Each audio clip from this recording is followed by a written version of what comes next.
Welcome to spiritual plus channel. السلام علیکم خواتین و حضرات، محرم الحرام اسلامی سال کا پہلا مہینہ ہے۔ اس کا شمار حرمت والے مہینوں میں ہوتا ہے۔ اس ماہ مبارک کی حرمت کی وجہ سے اسے محرم کا نام دیا گیا ہے۔ اس ماہ مبارک کا پہلا عشرہ پچھلی شریعتوں سے ہماری شریعت تک نہایت بابرکت و محل عبادت رہا ہے۔ ماہ محرم کے کئی فضائل احادیث مبارکہ میں بیان ہیں۔ ایک فرمان مصطفیٰ صلی اللہ علیہ وآلہ وسلم ملاحظہ کیجیے۔ ایک شخص حضور نبی اکرم صلی اللہ علیہ وسلم کی بارگاہ میں حاضر ہوا، عرض کی، یا رسول اللہ صلی اللہ علیہ وآلہ وسلم، رمضان کے علاوہ میں کس مہینے میں روزے رکھوں؟ آپ نے ارشاد فرمایا، اگر تم نے رمضان کے بعد کسی مہینے کے روزے رکھے ہیں تو محرم الحرام کے روزے رکھو، کیونکہ یہ اللہ تعالیٰ کا مہینہ ہے۔ اس مہینے میں ایک دن ہے جس میں اللہ تعالیٰ نے ایک قوم کی توبہ قبول فرمائی اور دوسروں کی توبہ بھی قبول فرمائے گا۔ اس ماہ مبارک میں 10 محرم الحرام کو خصوصی اہمیت حاصل ہے۔ اسے یوم عاشوراء کے نام سے جانا جاتا ہے۔ 10 محرم الحرام کو عاشوراء کہنے کی ایک وجہ یہ بھی ہے کہ اس دن اللہ تعالیٰ نے 10 انبیاء کرام کو اعزاز و اکرام سے نوازا تھا۔ یوم عاشوراء کو انبیاء کرام علیہم السلام اور اہل بیت اطہار سے خصوصی نسبت حاصل ہے۔ اس مبارک دن کی نسبتوں کا مختصر تذکرہ ملاحظہ کیجیے۔ یوم عاشوراء کو حضرت موسیٰ علیہ السلام کی مدد کی گئی اور فرعون اور اس کے پیروکار اس میں ہلاک ہوئے۔ حضرت نوح علیہ السلام کی کشتی جودی پہاڑ پر ٹھہری۔ حضرت یونس علیہ السلام کو مچھلی کے پیٹ سے نجات ملی۔ حضرت سیدنا آدم علیہ السلام کی قبولیت توبہ کا دن بھی عاشوراء کا دن ہے۔ حضرت یوسف علیہ السلام کو کنویں سے اسی دن نکالا گیا۔ اسی دن حضرت عیسیٰ علیہ السلام کی ولادت ہوئی اور اسی دن آپ علیہ السلام کو آسمان پر اٹھایا گیا۔ عاشوراء کے دن ہی حضرت داؤد علیہ السلام کی توبہ قبول ہوئی۔ حضرت ابراہیم علیہ السلام کی اسی دن ولادت ہوئی۔ حضرت یعقوب علیہ السلام کی بینائی کا ذوق اسی دن دور ہوا۔ یوم عاشوراء کو نبی اکرم صلی اللہ علیہ وسلم کو مغفرت کا واسطہ ملا۔ حضرت ادریس علیہ السلام کو آسمان پر اٹھایا گیا۔ یہی وہ مبارک اور مقدس دن ہے جس دن اللہ تعالیٰ نے حضرت ایوب علیہ السلام کی آزمائش دور فرمائی۔ یوم عاشوراء کو ہی حضرت سلیمان علیہ السلام کو بادشاہت عطا ہوئی۔ اس مبارک ماہ کی پہلی تاریخ کو مسلمانوں کے دوسرے خلیفہ حضرت عمر فاروق اعظم رضی اللہ تعالیٰ عنہ کی شہادت ہوئی، جبکہ 10 تاریخ کو میدان کربلا میں نواسۂ رسول کریم شہزادہ شیر خدا حضرت سیدنا امام حسین رضی اللہ تعالیٰ عنہم اپنے رفقا کے ساتھ شہید ہوئے۔ اللہ تبارک و تعالیٰ قرآن مجید فرقان حمید میں ارشاد فرماتے ہیں، یقیناً اللہ تعالیٰ کے ہاں مہینوں کی تعداد 12 ہے، اور یہ تعداد اسی دن سے قائم ہے جب سے آسمان و زمین کو اللہ تبارک و تعالیٰ نے پیدا فرمایا تھا۔ ان میں سے 4 حرمت و ادب والے مہینے ہیں۔ یہی درست اور صحیح دین ہے۔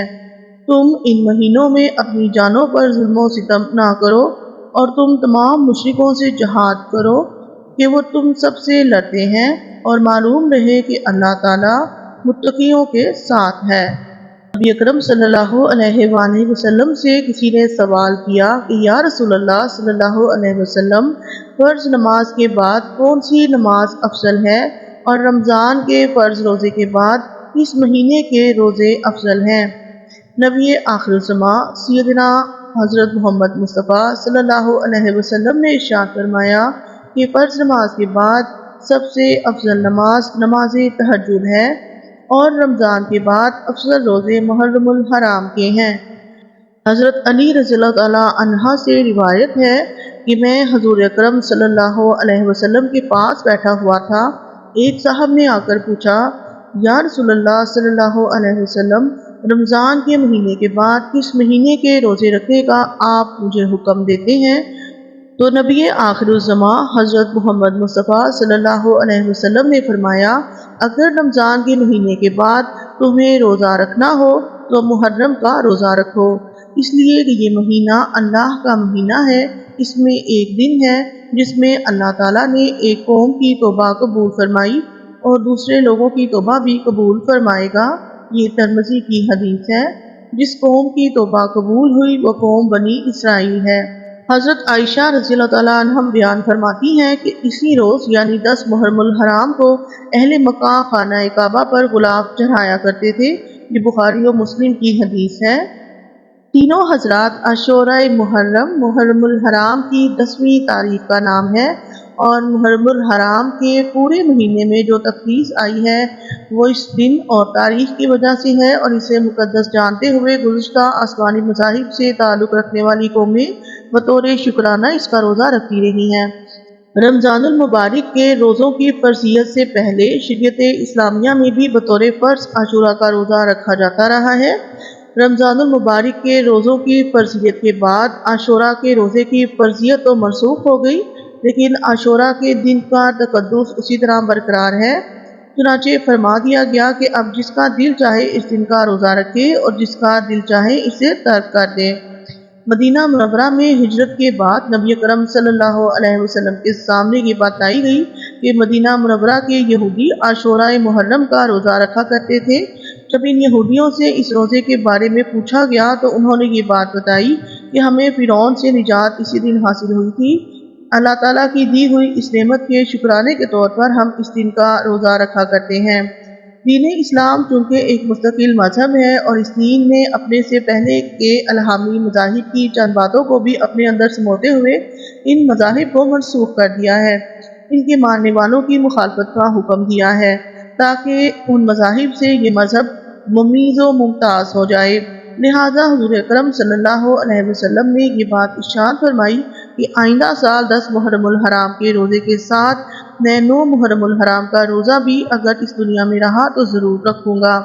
یہ صحیح مسلم کی حدیث ہے۔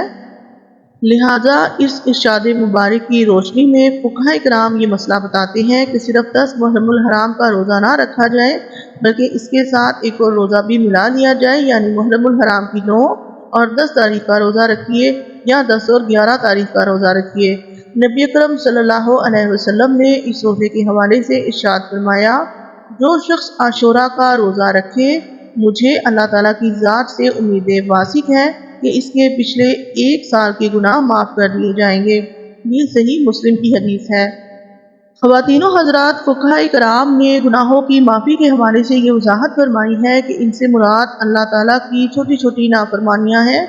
بڑے بڑے گناہ تو خود قرآن و حدیث کی تصریح کے مطابق بغیر توبہ کے معاف نہیں ہوتے۔